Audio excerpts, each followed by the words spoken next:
Hi, I am here with my friend and colleague, Scott Velasquez. He's a film, TV, and podcast music supervisor. So welcome, Scott. And I'll start with some of your podcast credits.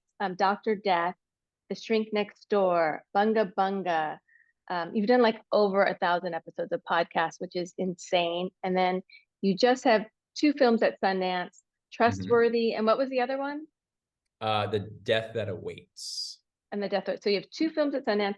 You're just on fire, and I just am super happy that you're here. And can you just give us a little background on how you got started and what got you into music?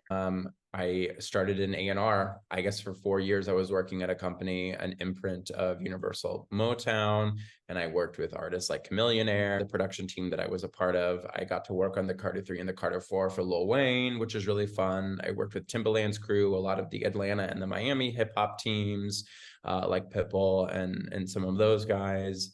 Some, So I just a few heavy hitters.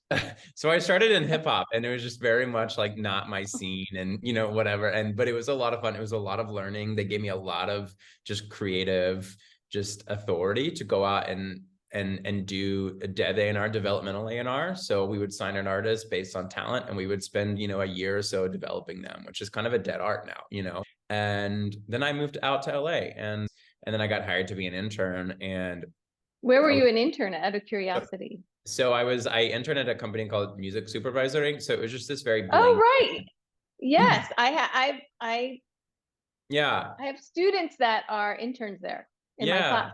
So I worked there for probably about a year or so, and they gave me a lot of like responsibilities, and it was like, man, it was a lot of metadata, a lot of just admin work and things like that, which is kind of what I needed. I needed to like get my footing and understand, what songs were, where songs were, how to research, and then also listen to all the music that was coming in, and then I would start with, some little creative briefs that we would get from like supervisors, and we're like, hey, we're looking for music that sounds like, blah, blah, blah. And so it was my job to go and do these creative searches. So